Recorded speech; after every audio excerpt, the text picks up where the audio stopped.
Yazid की बात से इनकार कर दिया है और मक्का चले गए हैं। आप लोग उनके और उनके बाप के चाहने वाले हैं।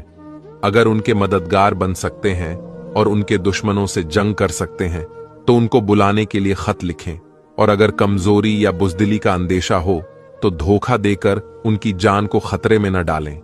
सबने एक जबान होकर कहा कि हम उनको धोखा न देंगे, बल्कि हम उनके दुश्मनों से लड़ेंगे और अपनी जान उन पर कुर्बान कर देंगे। चुनांचे पहला खत जो उन लोगों की तरफ से लिखा गया, उसमें हजरत अमीर माविया के इंतकाल और यजीद की हुकूमत में आने के बाद लिखा गया कि हमारे सर पर कोई इमाम नहीं है, आप तशरीफ लाए, खुदा ताला आपके आने की बरकत से हमारी मदद फरमाएगा। का दमिश्क का गवर्नर नोमान बिन बशीर यहां मौजूद है, मगर हम उसके साथ नमाज़े जुमा में शरीक नहीं होते और न उसके साथ ईदगाह जाते हैं। जब हमें मालूम हो जाएगा कि आप तशरीफ ला रहे हैं तो हम उसको यहां से निकालकर मुल्क के शाम जाने पर मजबूर कर देंगे।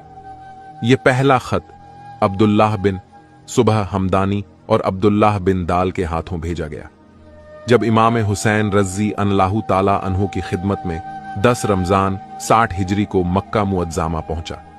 इस खत की रवानगी के बाद 2 ही दिन के अंदर 35 खत और तैयार हो गए, जो 1, 2, 3 और 4 आदमियों के सिग्नेचर से थी।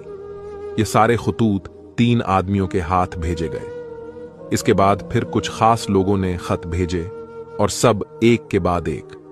थोड़ी ही देर में हजरत इमाम हुसैन रज़ी अल्लाहु ताला अन्हु की खिदमत में पहुंच गए।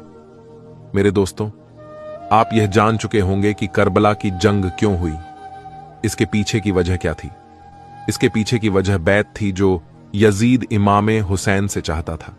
हालांकि यजीद एक बदबख्त शैतान था जो कि गुनाहों में डूबा रहता